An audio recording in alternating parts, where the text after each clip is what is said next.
Good evening, everyone. A very warm welcome to today's session from function focus to strategic thinking, part of our GROW webinar series. GROW is an executive program for early to mid level managers aspiring to grow into business critical roles. It's my pleasure to introduce our speaker for today, Professor Kunal Mankodi. An academician with an interest in strategy and marketing, Kunal is currently the chair of the Bachelor of Science and Management Honours program of Amrut Modi School of Management. His teaching interests lie in the domain of strategy and marketing at the undergraduate and postgraduate levels. He has also taught the Developing a Strategic Perspective module to middle level managers as part of the university's GROW Executive Education program. Kunal has presented research papers at reputed conferences both in India and abroad. His research interests are at the intersection of startups and SME competitiveness, sustainability and strategy, and social entrepreneurship. His industry engagement includes project consulting and advisory roles with firms across both manufacturing and service sectors, with a focus on business development and strategic growth. Thank you, Professor, for joining us today. Over to you.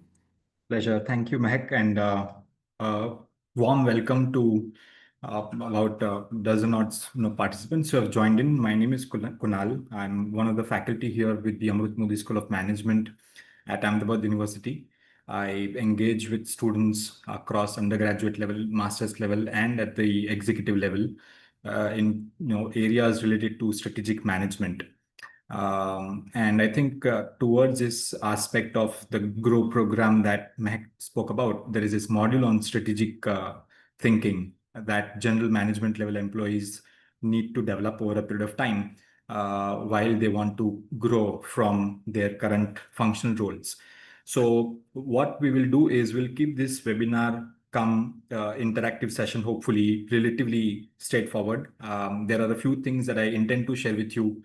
And given the experiential learning part that we keep believing in, there are a couple of hypothetical situations that I have developed courtesy ChatGPT, and which I'll engage with you all on, because the purpose of that activity is just to think through how would you address a particular business problem, and whatever background that you may be coming from currently, how would you apply your thinking in terms of the functional domain expertise that you represent. And there are a couple of other pointers that I'll take you through in terms of what are some of the skill sets that one requires to literally, again, grow from the functional expertise level to somebody who is at the general management level and oversees multiple components of how the business functions overall. And then probably, and this will be covered in around about 45 to 15 minutes, and we'll keep the last 10 minutes or so for any question answers, and I'd love to take up questions that you may want to ask. So feel free to do that. And before we set the ground running, and just also for me to get a flavor of what backgrounds you all come from and what your opinions are, there are about 3 to 4 poll questions that you would be shown one after the other. And what I would want you to do is there are 4 questions to be specific, and please pay attention. There are no right answers to the poll questions. It's not a test.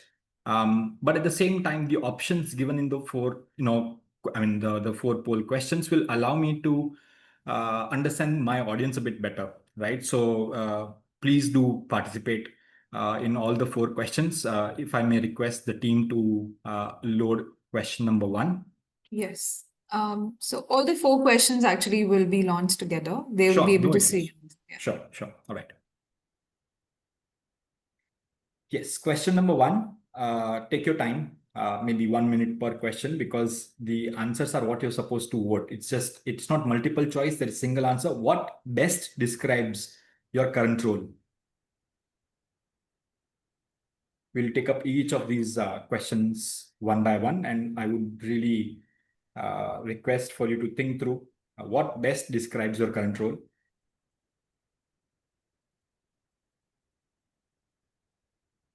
If we can have the participants please fill in their responses. Yes.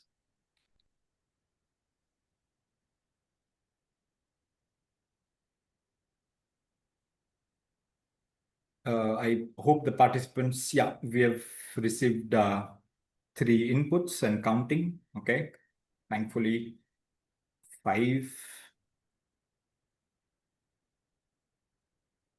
Okay. Oh, it seems that, yeah, simultaneously, the participants have answered all the questions, it seems.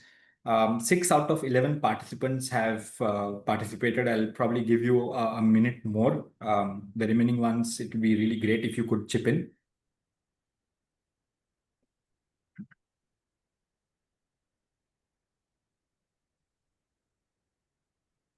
Maybe last 10, 20 seconds.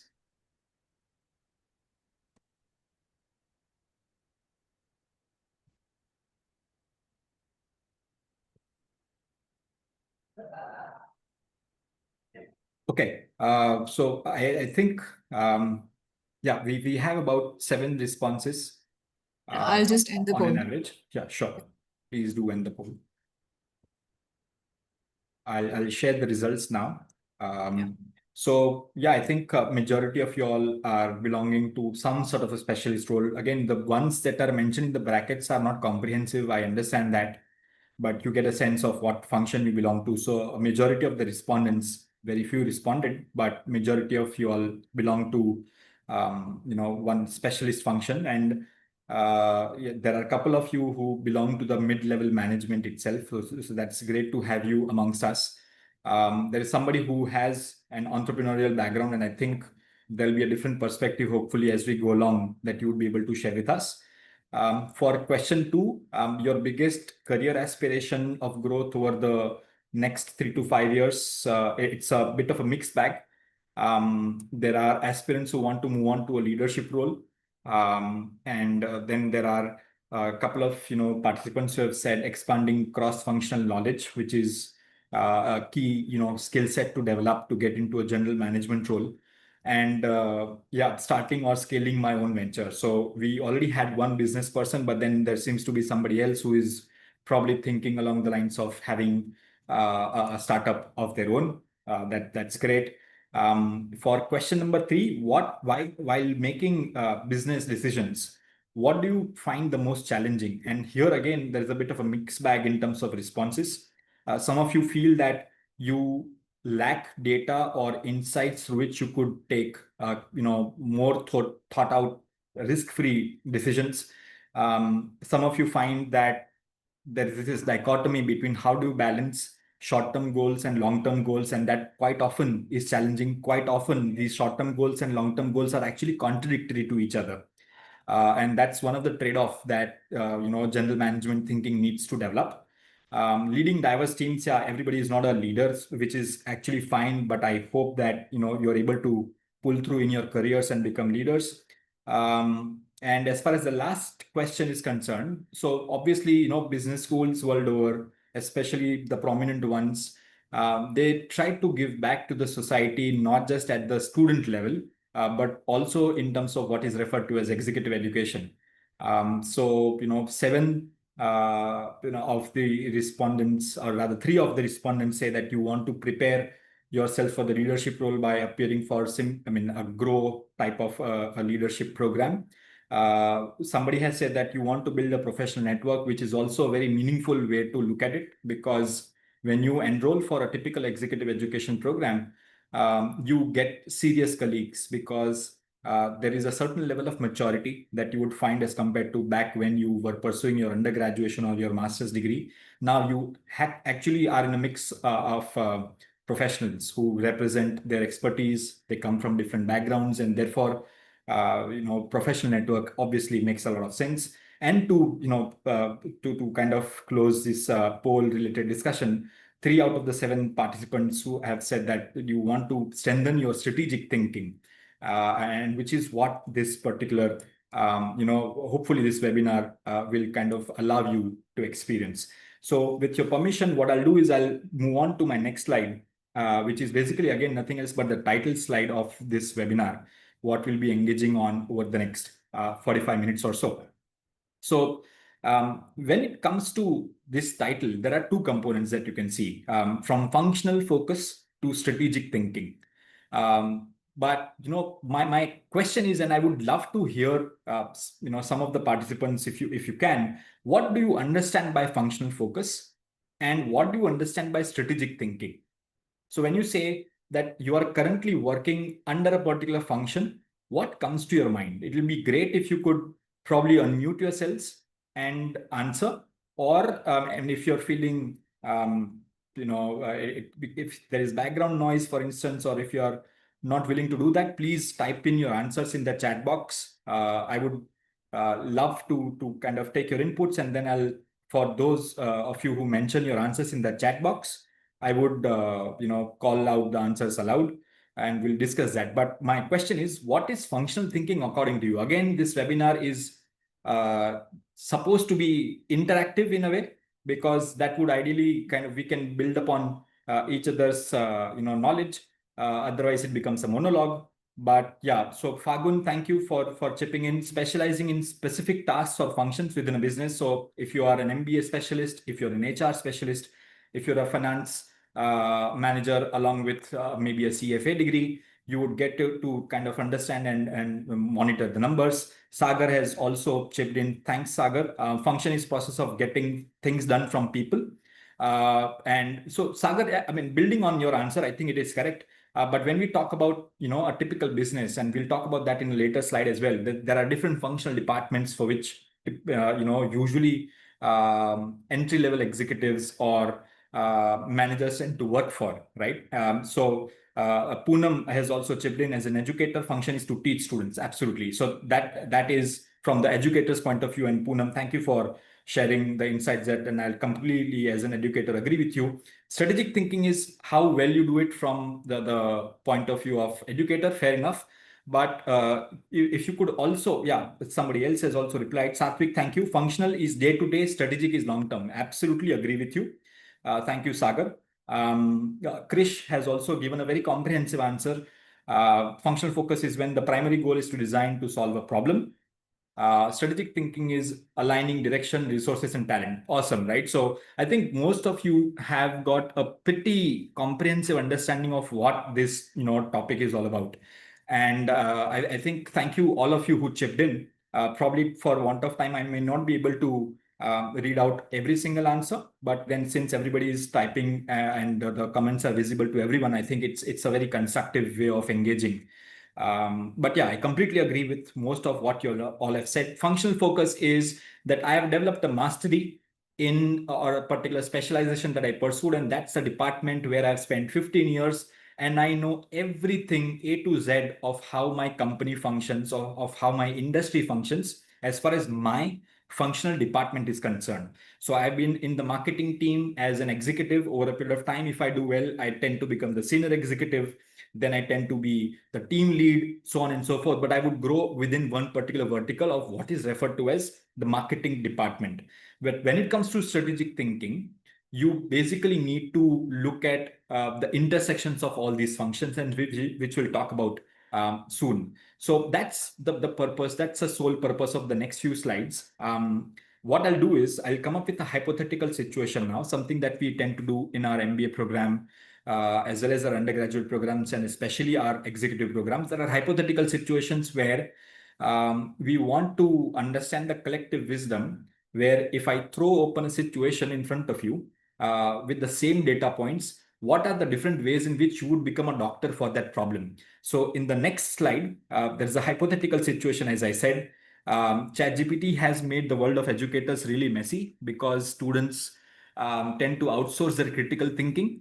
But at the same time, ChatGPT has also been a bit of a boon. It allows faculty like me and others to engage classes more effectively by shying away from the textbook. Textbooks are there, they have been there since ages. But then when you come up with curate real life problems, or real life like problems, a hypothetical situation that I'll show you, it allows you to participate. It allows you to think from practical sense. So it's a hypothetical situation. The numbers that I will show in this slide are completely made up, right? So I've obviously taken help with prompt engineering from ChatGPT.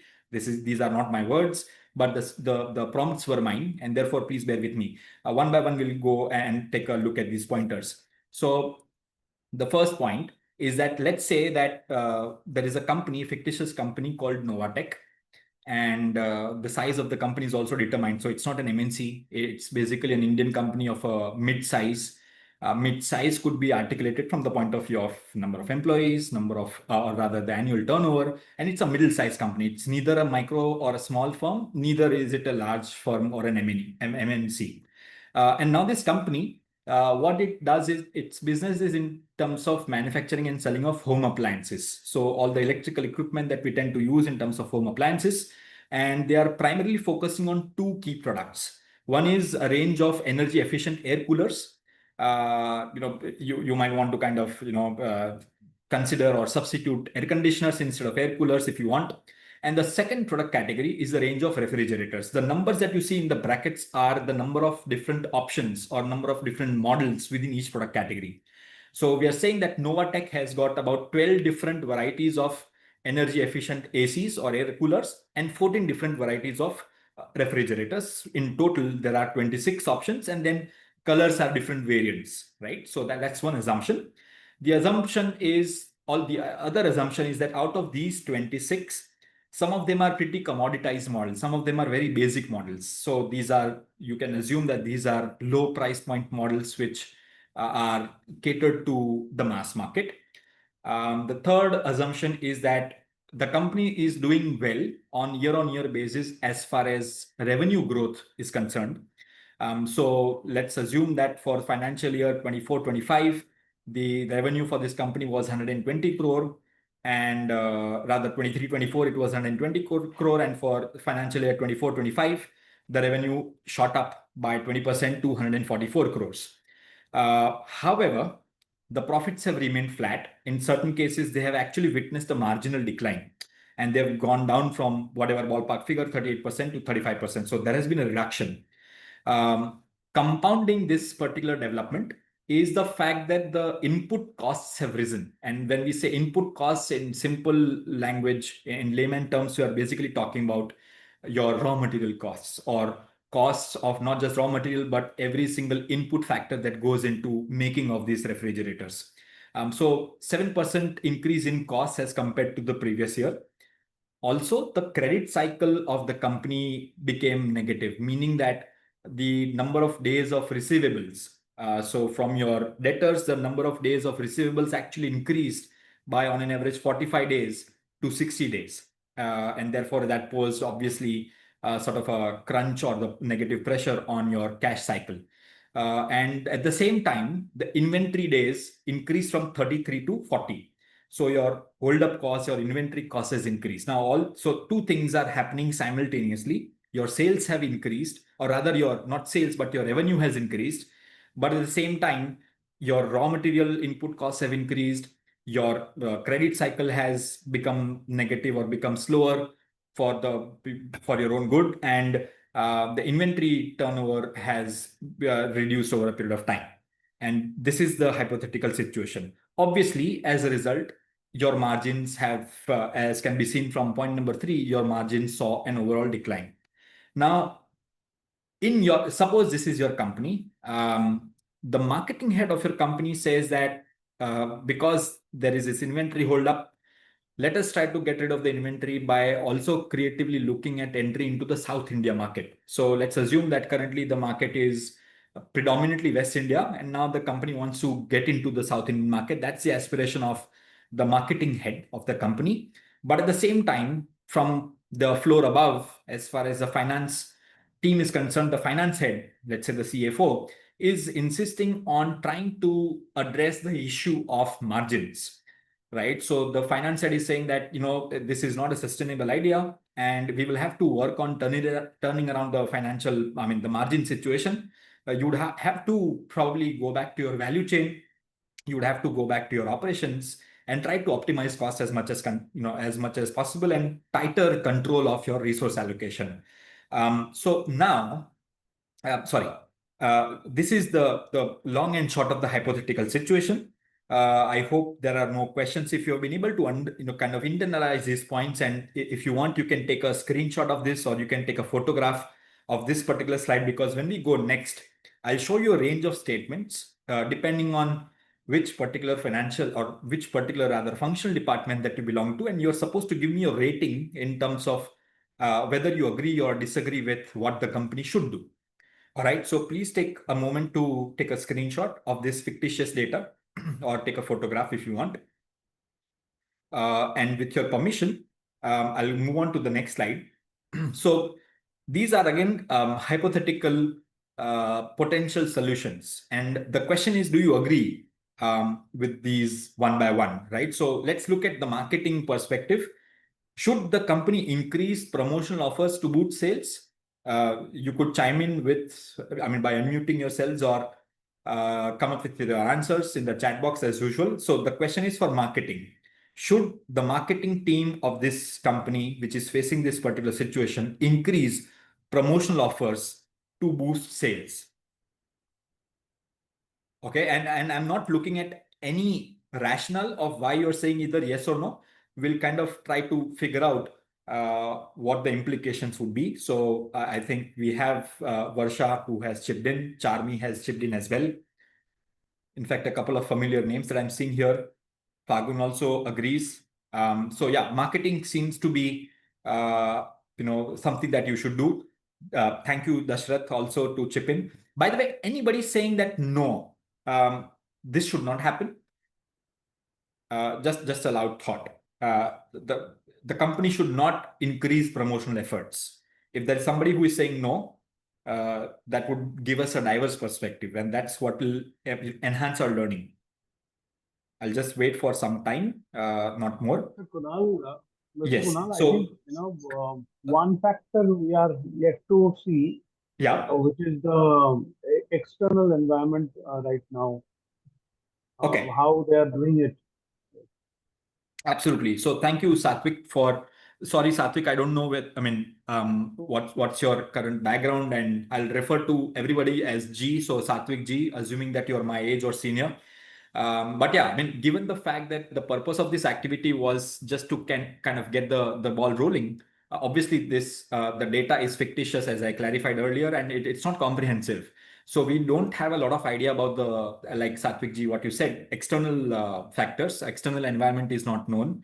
Fair enough. Krish ji has also chipped in with a no, and there may be certain reason behind that, right? So I'm not kind of making this as a bit of a typical case discussion right now because that's not the purpose. But the point is that when it comes to decision making, there is no right answer. And that is what actually is a good thing as far as your critical thinking is concerned. Because when there is a diverse perspective coming in, which will have an opportunity to cross talk and kind of argue, if you will, at a later point of time. But yeah, you tend to say that, yeah, there are majority of you saying that, yeah, the company should do marketing. A couple of you are I mean, Satvik ji is waiting for more data, and Krish is probably more leaning along the lines of no, fair enough. As far as finance is concerned, should you do this, right? Because this company is facing this inventory turnover issue, and especially not inventory turnover alone, but their receivables are going down the drain.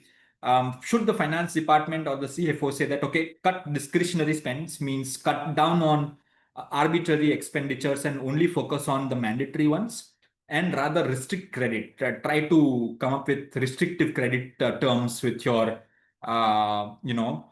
with your buyers. Do you agree? Should the finance team do this? Be aggressive in terms of restricting credit, because ultimately your credit cycle has also gone out of the window. So what should the finance team do? Is this a good way of approaching business solution? That's a question. I mean, again, probably you may write a quick yes or no.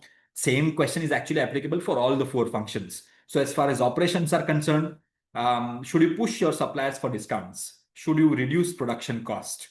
And what will you tell your COO, the Chief Operating Officer? What should be the mandate given to this person? Do you agree or disagree?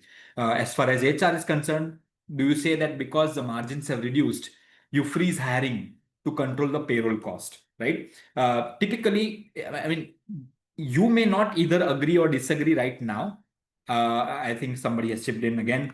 For spending, Varsha has chipped in no for credits, as we may face issues, and that is exactly what we are talking about.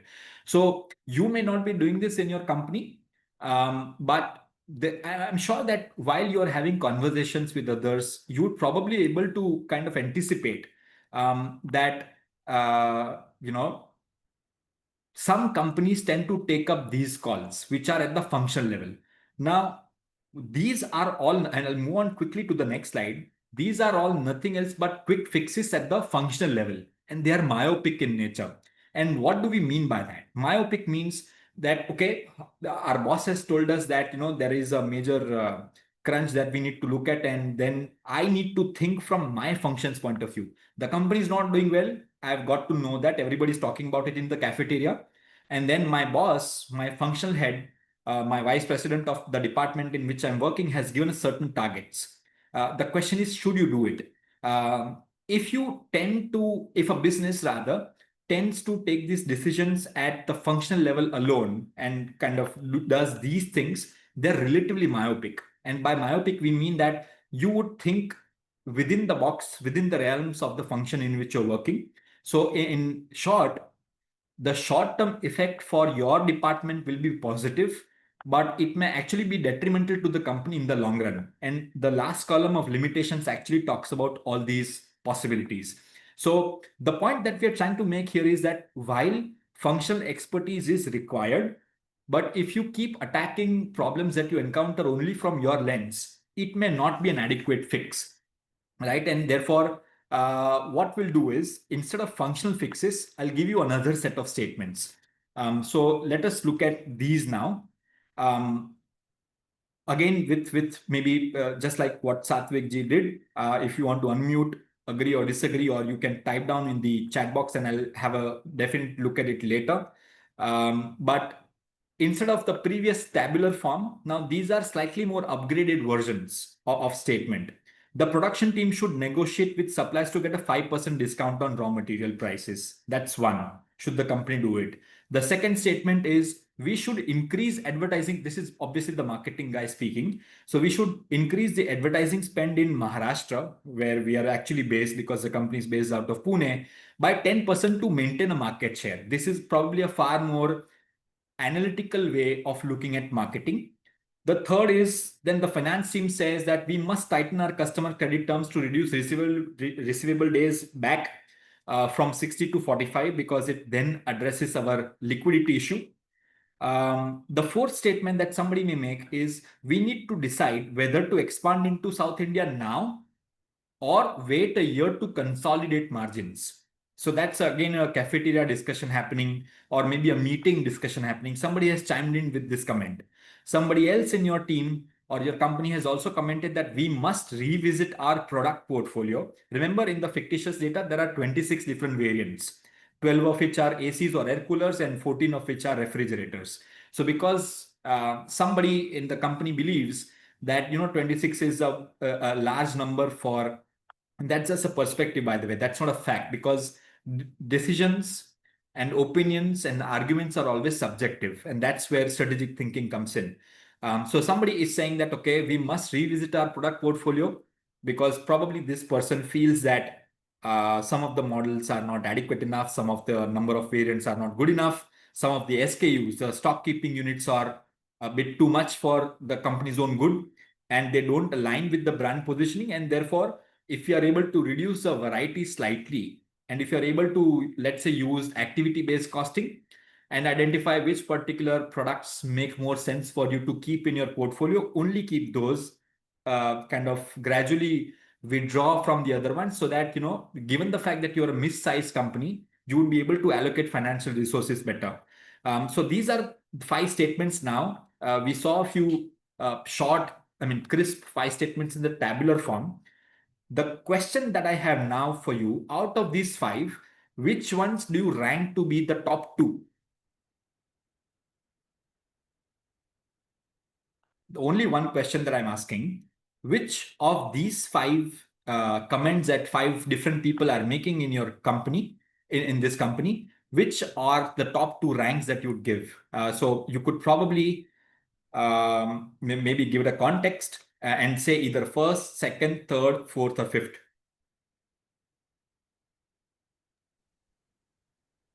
We have responses in the chat. Yeah, I'm kind of quickly looking at it. Starting off with Charmi till Dashraji. If somebody, if the other participants could also chip in. Sagar also says 1 and 3. Okay. Fagun says first. Krish says 4 and 1. Okay, that's fine. So again, as you can see, there is this tendency that there is no magic wand when it comes to solving problems. And since there is a lack of consensus here, it is completely understandable because these are perspectives. And the idea here is that, out of these five, now I'll keep this same slide, but I'll move on to the next one with the same statements. The point now is out of these five statements, we'll go back to the topic. So only the five statements remain the same. The title of the slide has changed. Identify functional thinking and strategic thinking from these five. Which ones are function specific? Which ones do you think are more strategic?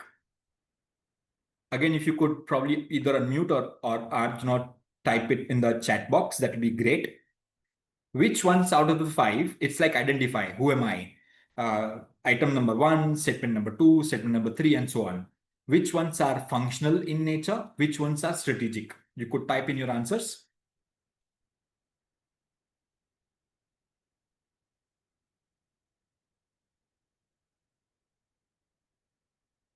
Fourth and fifth are strategic. Excellent. So irrespective of the fact that there was lack of consistency between your choice in terms of what top two ranks you would give to the five statements, I think the two common answers that I've got are the first three are functional in nature and fourth and fifth are strategic. So absolutely, that is right. I mean, that's the new slide, right? Fourth and fifth indeed are strategic in nature. But then my next question to you is, what makes you think these are strategic and not functional?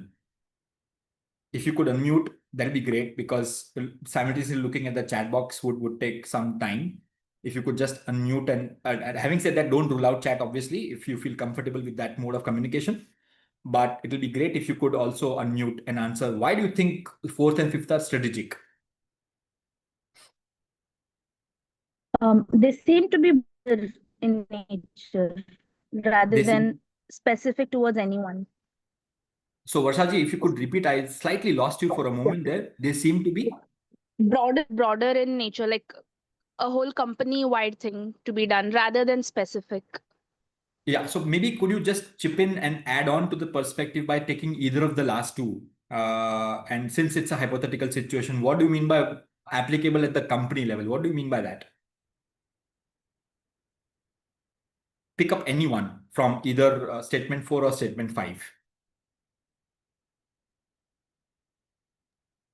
Sorry to put you in the spotlight, but if you could, let's treat it like a typical classroom. Yeah, sorry, go ahead. For the fifth one, I feel like it's not an individual group decision. It everybody needs to take that decision together. Like just an operations or finance when they cannot approve that. So it is a more broader decision which needs to be taken. I mean, you can't just drop any unit which doesn't work. So I feel that has to be done at a more higher level rather than at just the operations or finance level. Absolutely. So, I mean, basically what's happening in either of, let's say, statements. Yeah, sorry, please go ahead. Kunal, I think the fifth point also have a larger impact in terms of when you are dropping SKUs and you are talking about a brand positioning. Right. That would require a lot of C-level, discussion. Absolutely. The impact is much more broad. That's the reason it is a higher strategy.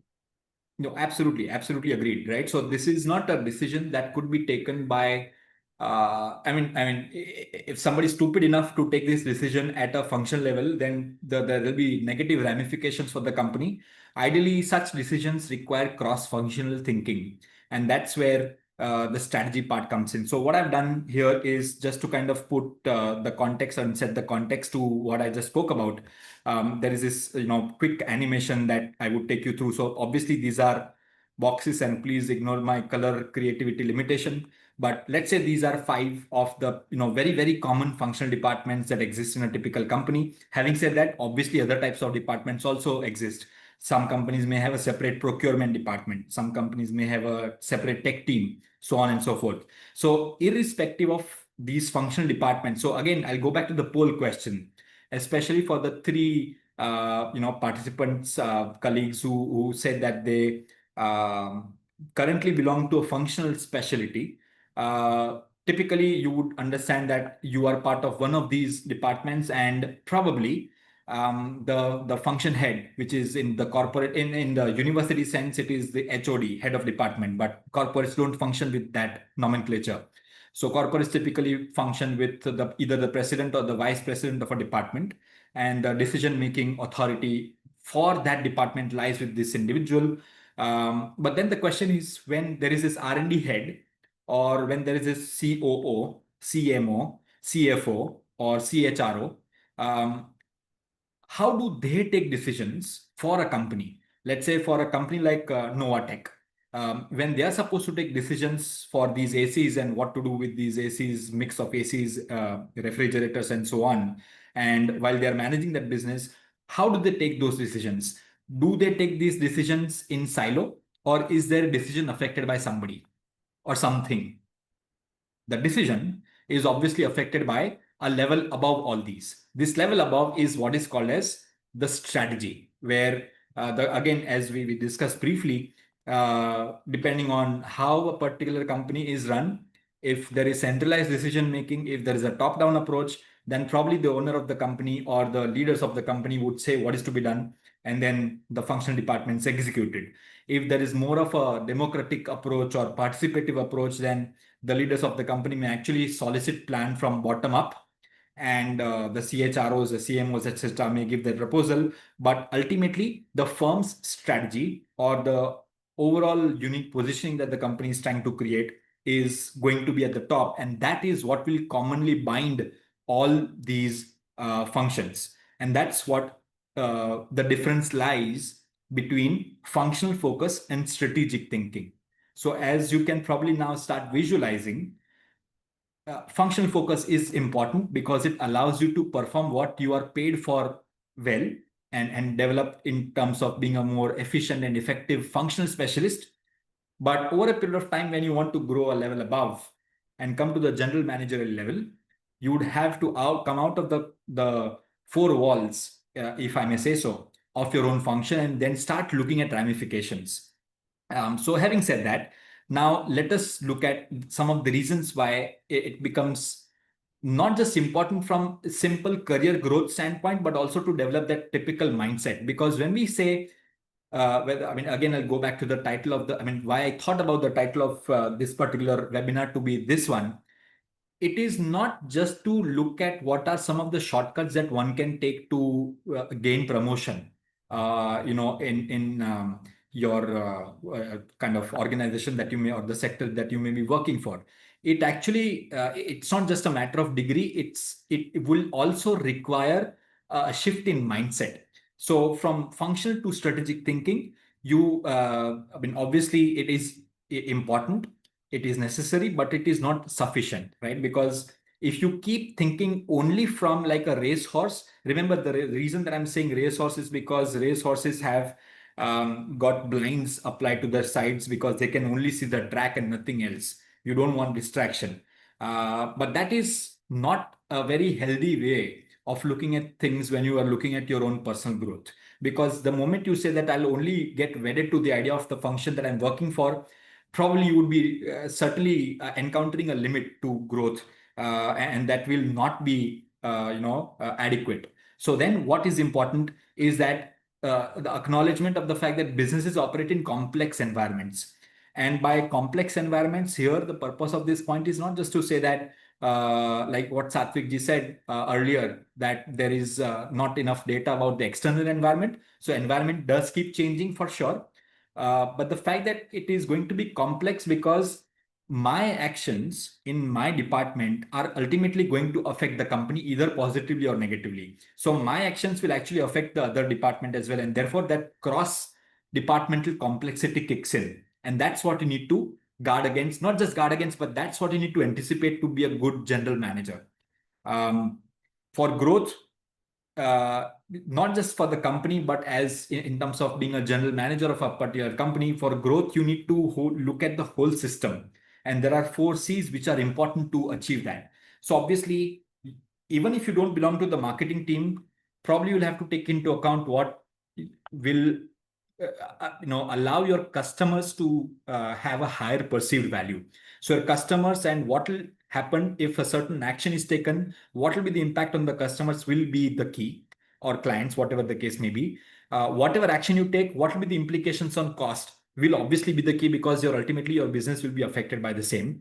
Whatever you do, especially in terms of you're an operations specialist and you say that, okay, we'll reduce our cost by focusing on economies of scale, how do you think your competitors will respond, right? So whatever action you take at your own function level, the point of this particular slide is that you must think of consequences and not just execute things which you're told. That allows you to develop systems thinking, that allows you to develop process thinking. And at the end of the day, the capabilities is probably one of the most important C's. Capabilities would mean that, okay, you might have this consequence of whatever Novatech is facing. Somebody might say that, okay, let's be very aggressive and get into the South India market. The point is, are you capable enough as a company to execute that plan? Because while there might be an exciting opportunity out there for you, but if you're not aware about the details of what you need to do in that market space, and if you don't have that technological, or market know-how capability, then probably you would end up committing a blunder, right? So the general management philosophy in terms of critical thinking, in terms of the generalist mindset, in terms of strategy mindset, is to have decision making which evolves by having an intersection of these four C's. And also an important aspect is that, as compared to functional thinking, strategic thinking requires a lot of breadth, because and this point again correlates back to point number one, or rather point number two, because it operates in a complex environment. Action taken by one department will have consequences for the other. So there is a breadth part. It also comes with an element of judgment. So as opposed to your functional thinking, in terms of functional thinking, if my boss tells me, okay, Kunal, you do this bit of work in marketing, probably I'll execute this because upar se order aaya hai, right? So I need to do that. The moment I execute and don't think of consequences, fine, I get the work done, but probably I'll not know why something happened. Judgment would mean I then start looking at what if scenario. So if I do something, what may go wrong? And the moment I start analyzing situations like that, probably in the process, I may start de-risking the entire situation. And anticipation. Can I predict if I offer a particular discount, if I go beyond a particular level of discount, or if my, let's say if I'm a marketing guy and or if I'm a salesperson, and if my sales manager has told me that, okay, at your level, you can only give about 5% discount to the customer, not more. Probably I might be doing that because I'm told to do that, but that is functional thinking. Strategic thinking would mean, is the customer that I'm about to meet, tomorrow, is the customer the same, and is the customer going to be treated in the same way as I treat my other customers? This 5% rule might apply to average customers, but the one that I'm meeting tomorrow, if this customer is strategically important because this customer has got a very positive word of mouth, this customer has got me 10 additional references, then I have to use my own judgment and anticipate what will happen if I kind of don't negotiate a good enough price point with that customer. So I must anticipate issues as well. That is again a very, these are basic sets of precursors that strategic thinking requires. And again, just to kind of summarize these slide points with respect to the hypothetical Novatech example, I'll quickly take you through some of the potential ways in which you could do it, as opposed to the functional thinking argument that we looked at, right? So one, department may say that now we will think probably a bit more tactically, a bit more strategically, and we'll review our product strategy because of so and so reasons. And this is just again hypothetical, potential solution to the problem that that company was facing. The finance team may say that, okay, working capital seems to be the issue, and therefore, in order to reduce the issue of working capital, instead of functional thinking, our strategic thinking would mean we need to redesign dealer incentive systems or structures, introduce early payments, give them discounts, so on and so forth, explore supplier financing in a joint credit mechanism if the supplier is willing to collaborate with us like that. The operations guys will say that, okay, we need to focus on operational efficiency, we need to invest in technology, and try to go for either partial automation if we have the money available, or we need to go for process re-engineering, because at the end of the day, our costs are, I mean, the input costs are also increasing. So we need to negate that effect. And as far as inventory is concerned, we must use technology, and kind of through technology and through data, we must identify which are the SKUs which are slow moving, which are the ones which are fast moving, probably discard the slow moving ones, gradually phase them out, invest in data analytics and so on. Now, as opposed to some of the tabular statements that we saw earlier some time back, there is a different way in which these are written, and I have been repeatedly, calling them to be strategic. Why do you think that is the case?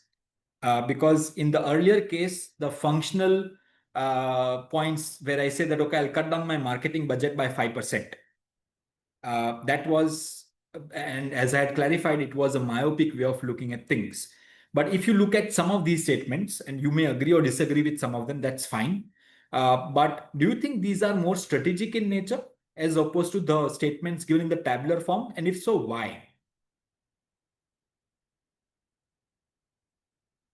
Are these, so again, we are talking about potential solutions coming from functional departments itself, right? So now, as opposed to being very myopic, the functional departments have started suggesting these changes for the company. Do you think these are strategic? Because simply because I'm asking doesn't mean you have to agree. Do you think these are strategic in nature as opposed to the ones that we saw earlier?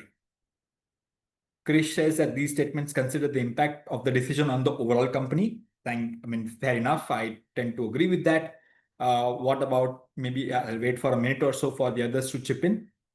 Do you think these are strategic as compared to the previous set of statements? Do you agree with Krish basically? Yeah, because they seem like long term and also a bit complex. This doesn't say like, okay, I'll cut down by 5%, I'll get like 10% profit. So this is more, it requires more thinking, bit more complex things. Bit more complex. And I'll again, thank you, Varshaji. I'll borrow the word that you've used, the complexity part of it. Even in fact, I see that, yeah, when Charmi agrees and Satvik ji is saying that, these are some of the practical steps and therefore strategic. Satvik ji, I'll just clarify one thing. If you think myopically from your functional point of view, you could still be practical. So practically, it could be executed. So I assume that that's what you mean by the word practical. But I kind of overall agree with the overall set of participants here. They Yeah. tend to So, be. in my point of view, Ji. these pointers are something that we can think of. So hence, it is strategic. So when you are discussing this one point, I am just realizing something that we are right now facing in my organization. And every Okay. time I say, and the best way of discussing this with a educationalist is that Mm-hmm. in industry, Mm-hmm. every time we talk about strategic thinking, Ji. the budget portion comes into picture, Correct. Correct. and we are basically handcuffed. Mm. Every time we think of that we can do this that, people say that do you have the budget? Right. True. Hence, I use that word practical. Fair enough, fair enough. I kind of completely agree with you. So the only reason that I was talking about this being strategic is, again, please ignore my limited creativity. But what these double-headed arrows show is the fact that now these decisions are interconnected, like what also Varshaji mentioned earlier, right? Because there is complexity involved. These decisions, you pick up anything, you would see that while it may be housed under one particular department, but clearly there is a clear-cut relationship with the other one. And therefore, this could be clubbed as strategic solution or potential ways of thinking strategically for Novatech.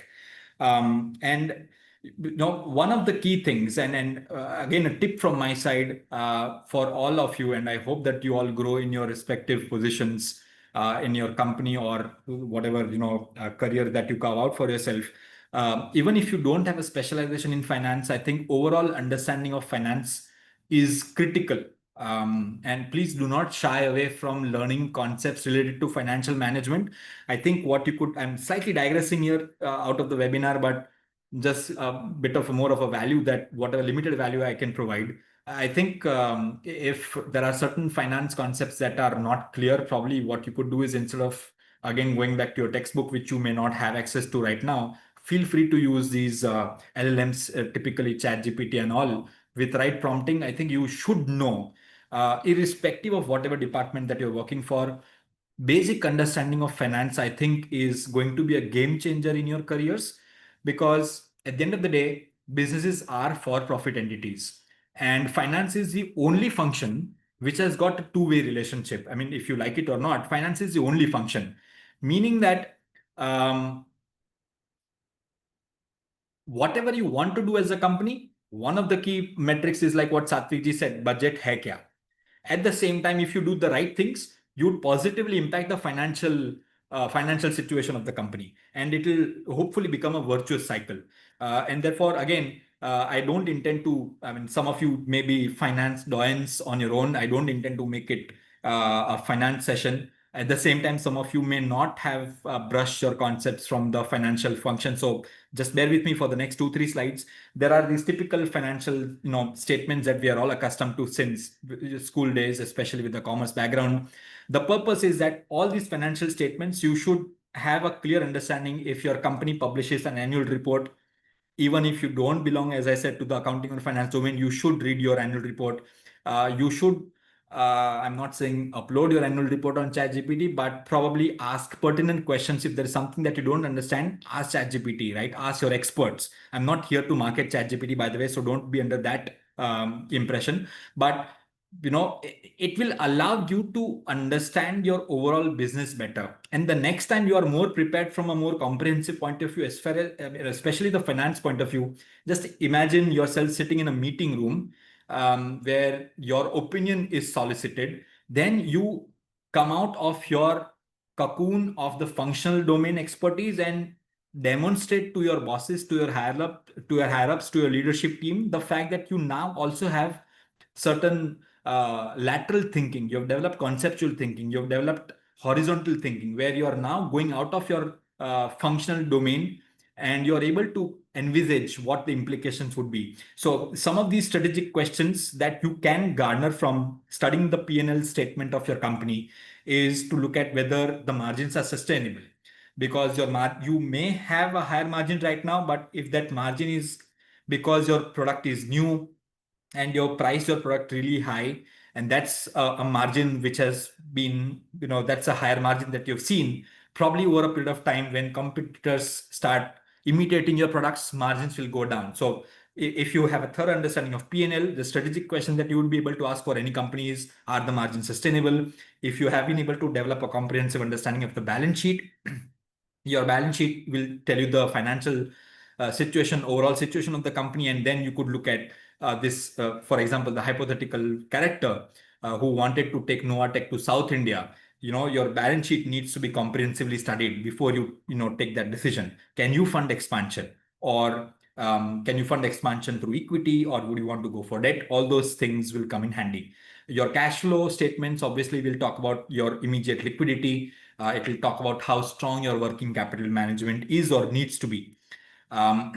So maybe we are gradually now going to the last few slides, last couple of slides, in fact. So these are like, my last 3 slides, in fact, the parting notes to you all. Key mindset shifts required for you to evolve as an individual from a functional expert to a strategic thinker. You need to now come out of the orientation of just performing tasks to maybe taking decisions. Now, you may not be officially invited to take decisions on behalf of the company, but you could very well simulate this. If you're able to think about what the company is doing and why is it doing, if you analyze, if you develop analytical skills, I think that will be a good precursor to you developing critical thinking and general management thinking. Now, from your functional domain, so you're doing a 9 to 8 job, 9 to 5 job, whatever it may be. Do not just if you can, carve out some time every week. It may not be possible to do on a daily basis, but carve out some time every week or every fortnight at least to reflect on what is it that you did and think about what is it that the enterprise will now see as a change because of what you did. Don't just put tick mark as an item required that you fulfill just by completing the task that your boss told you to. So because executives remain executives if they keep doing the same thing. Definitely this transition is required, the mindset shift from certainty to ambiguity, because when it comes to taking decisions at the general management level, very rarely you would come across situations where there is complete certainty. Because you'll have to take a decision where there is a certain risk factor involved. None of the decisions taken by companies are always 100% risk proof. And therefore, there will be an ambiguity. Ambiguity can come from multiple factors. It could be the risk element involved. It could be lack of adequate information, where you'll have to kind of also rely on not just analytical skill set, but also the experience, also your intuition. So ambiguity needs also, something to be dealt with. And definitely strategic thinking requires you to think from a long-term point of view. If my company is bleeding badly, then yes, I need to look at short-term solutions. But if you look at this company's example, the hypothetical company that we looked at, Novatech, where the gross margins reduced from 37 to 35, if I come up with a knee-jerk reaction and by mistake, if I just try to address the short-term stopgap arrangement to address that marginal or margin decline, uh, whatever action I might take might look good on paper for the forthcoming quarter, but for long term, it may actually be detrimental. So that mindset shift is required. And what the general manager's mindset is, it allows you to integrate multiple systems. It allows you to integrate people, it allows you to integrate processes from different functions and overall impact on the company's performance. It, as I just said in the previous slide, it allows the company. Then rather the general manager's role is to be analytical, but not. As the famous saying goes, over analysis leads to paralysis. So there is no such thing as foolproof decision.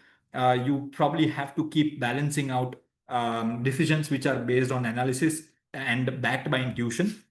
Um, you have to, as I clarified again, you have to use financial indicators to monitor the strategic execution part. Even if you don't have to become CFOs, obviously, but you need to understand the basic implications of your actions, whatever department that you may be a part of, from the finance standpoint. And you need to look at cross-functional alignment. As I said, the strategy part will always have cross-functional teams, right? So probably what will be again, maybe on this note, what I'll do is I'll quickly take you through the last slide of this webinar. And this is something that I also shared with the cohort of the Grow program graduates who completed the strategy module just, I think, 2 to 3 months back. And I think the same nuggets are probably even relevant for you all. For everybody considering, these are important for me as well if I want to grow in my current position. So the nuggets are the simple real life practices that you can develop in order to, obviously, it is not to say that, okay, you take this dose of 10 tablets of this particular medicine and your headache will go away, right? It's not a prescription which is short term. These are habits that you need to cultivate from trying to come out from functional expertise to strategic thinking. So what are these? You must speak the language of business and management. Now, probably all of you may not have an MBA background, but I think using some of the jargons, understanding some of the jargons, because see, ultimately, if I want to grow in my company, I probably may end up during the lunch break or during the coffee break, I might encounter people in the hierarchy level above mine and just talk to somebody. If you don't want to talk, if you're not an extrovert, that's fine. Listen to people talking where they're making not gossips, but listen to people talking business and try to pick up on some of the terminologies that they tend to use, right? Because speaking the business language allows you to have a certain impression that you can create in your in your professional setting. Definitely think beyond your function. At every possible opportunity, do not let go of any opportunity. That's my tip. If there is some project that where you can collaborate with your colleagues from different departments, I think that interdisciplinary approach to problem solving will help you, develop multiple perspectives. So don't just form a temporary team or a sub team from within your function. If there is an opportunity, try to proactively grab it. Try to be part of teams or projects which are cross-functional in nature, if applicable. Um, Definitely track external trends, because again, while you're having, just imagine you're part of a meeting where you come up with some insight and say that, okay, you refer to business standard news, or you were accessing NDTV 24/7 or CNBC TV 18, you are watching certain news, and you have now discovered that there is some development which people in your company probably are not aware of. The moment you're able to demonstrate that evidence, follow industry shifts, competitor moves, try to kind of anticipate what companies may be doing, be ahead of the average crowd. That's what will allow you to again create that strategic thinking capability. Don't just execute. You are not a robot. I mean, we have been blessed with brains. Keep asking yourselves. If your boss tells you to do something, ask why. Maybe not to the boss, uh, for obvious political reasons, so you don't counter question, especially in a culture like India. But probably definitely reflect on the why question. Why did the boss tell me to do what I'm supposed to do in the next 48 hours, right? If that happens, how will the company benefit? So every single time you are given a task, you can continue operating in the functional domain that you are, but start thinking along the lines of the impact that your action would have on the company, and keep zooming out regularly, meaning that, okay, I mean, obviously your job and your job description tells you to come 6 days a week or 5 days a week, perform the task given, and then go home. But every once in a while, as I said, maybe every fortnight, whatever task that you have done, just zoom out and try to look at what have been the what has your function done to the whole business, what have your actions done to the whole business. And in my typical MBA class, I tend to keep giving this analogy that a business is nothing else like a vehicle. There are different components of a vehicle. Let's say a car. There is an engine, there are tires, there is steering, there is clutch for manual cars, there is a gearbox, there are gears, so on and so forth. Every single component is supposed to serve one function, but when everything works in tandem, can the car move. So that's what you need to do. You need to zoom out. You're not just a finance expert, you're not just an HR expert. You zoom out, try to understand the bigger picture. I mean, again, these are small nuggets. These are very, very small habits that one can cultivate. Keep zooming out and look at the bigger picture. And if you're able to do that consistently, I think these may be good enough baby steps for you to start taking. If you don't do them already, if you do, please pardon me for whatever I shared with you today.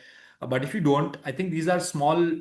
There's this book, right? Atomic Habits. These are small habits that you need to develop, which will kind of start showing evidence in terms of change, in terms of impact in near future for all of you. So with that, I think what I'll do is, Mehak, if I can stop my screen sharing, and we will, although yeah, we have just hit 7:35, but if there are questions, I would love to take them. Feel free to ask questions. I'm not saying that I am Wikipedia. I'm not saying that I'm ChatGPT. I'll try my best to answer. But yeah, I would love to hear your perspective. This is the humble thing that we try to do here for our Grow program executives. There are different functional domains, functional courses that middle level executives tend to take up while they want to grow to a general managerial position. That's what our classrooms are like. And I try to come up with a more of a miniature version of the classroom, if I may say so. And given the fact that there were very few number of participants who could join in, but I was really happy, and I thank all of you to have very proactively written down your answers in the chat box, and for those who engaged by speaking up. But yeah, more than happy to take up question or two.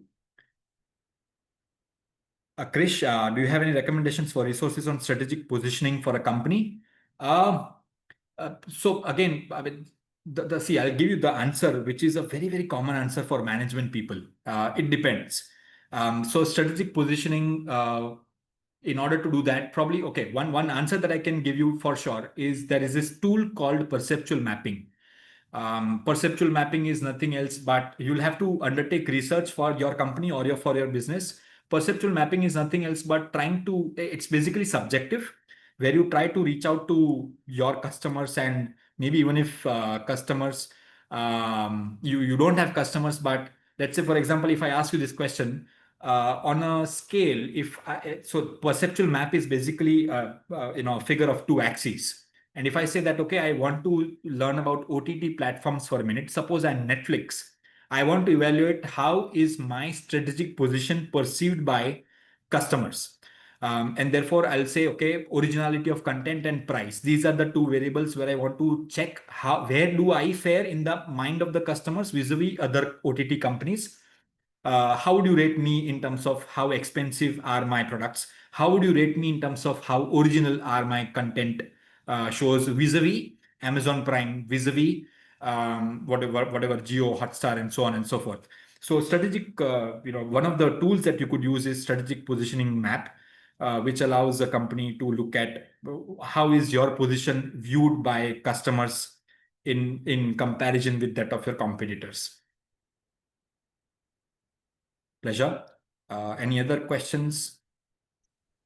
I would love your Hi, questions. Yes. Professor. Yeah. Hi. Yeah, I have a question. So, Yeah. like how you said, we are cocooned in the functional role, especially when it's like a huge company or like an MNC. It's Mhm. really hard to go out of your function, even if we want to do that. Sometimes, the company doesn't really like allow you, like you're not allowed in certain areas because it is a strategic thing. So, how do we go on about that? Like, how do we go beyond the functional role? Yeah. So I think what Varshaji you mentioned, maybe in terms of questions where so yeah, I mean, my answer to you would be a mix of two things. One is, whom do you ask for your questions? And I think for career growth, I mean, if you're blessed with somebody in your company who can act as your mentor, you should approach the mentor, not necessarily the higher ups, and at the same time, questioning every single time to a higher up probably mean kind of fall flat because of the potential confidentiality issue. And somebody might, if there is somebody blunt in the corporate working for you, say that, please, this is beyond your payroll. So you don't want to face that situation. I completely understand that. However, you could actually, the why question that I referred to in the nugget part, could be literally, I mean, you could experiment in terms of developing your horizon. It could be your conversations. Again, I'll keep repeating what I said earlier. If you're not able to find a real person from your company who is willing or able to give answer, probably your resort is to go back to ChatGPT. But please be mindful. You should not divulge obviously confidential information while writing the prompt. So you could probably say that instead of naming your company, for me, if it's let's say I'm a faculty here at Ahmedabad University, I'll not write Ahmedabad University. I'll write that, okay, I'm part of a university in so and so country, and this is what my company is planning. What do you think may be the ulterior motive or the goal behind this particular decision point? And what are the long-term implications? What are the pros and cons of each decision? And that probably would be a good starting point for you to start looking at macro perspectives. To answer the first part of your question, obviously, as I said, fortnight or maybe one monthly or important milestones that your company may be doing. One good thing that you should look at is your company's annual report. If your company is not a public company, you could probably look at internal reports and not discuss it, because if your annual reports are articulated well, and if they are truthfully written, I think what you should definitely do is look at the management discussion section, because even if you don't like numbers, I think the qualitative insights would allow you to understand what the company is trying to do. So you don't have to always decode the strategy. Sometimes the strategy is shared in an official public document. And then what your idea should be that, okay, if this is there is an internal discussion that the company is now thinking of entering the African market, just taking a random name, right? You're thinking of looking at an international market. What is it that I can do? At least you could try, thinking along those lines. Because ultimately, if you're happy with your current company, and if you see yourselves playing a test match over there and not a T20 game, and if you're looking to jump, it won't work. But if you're looking at a clear-cut career growth trajectory in the current company where you are, probably looking at what the company is aspiring to do and then mapping it to what your role could be to reach that level is what you could proactively start doing. Because see, your manager, if you are proactive, they'll appreciate you, because there are multiple types of people. There are people who appear busy by walking fast, but then they don't do a lot of stuff. At the same time, there are people who may be silent workers and they may end up doing more than what is asked of them. So that's what you need to do, the latter part, right? Don't say silent, but if you can go 1 degree beyond what is expected out of you, and if that 1 degree additional increment is strategic, and if you keep doing this day in and day out, and not 24/7, but repeatedly, then you are going to demonstrate that you have that strategic thinking skill. So yeah, I mean, sorry, as usual, as a faculty, I could not hold myself from talking nonstop for 2 minutes. But Varshaji, that's my limited input. Not to claim that what I said is the truth, but this is how I would do it if I were you. Pleasure. Anything else that I can help you with? Okay, Mehak, I'll just wait for your cue. Yeah. So I think I've just replied to Satvik. Satvik, thank you for your comment. I think our team will get in touch with you with more details on Grow and other MDP programs that we run. I think with that, I would conclude the session now. Thank you to all of you who have joined today and been an excellent team, sharing and engaging with the professor. So thank you so much. Thank you also to Professor Kunal Mankori for sharing his insights and experiences with us. We deeply appreciate your time and contribution. Wishing you all a very good evening. Thank you. Yeah, thank you all for joining, and have a pleasant evening, and all the best. See you. Thank you.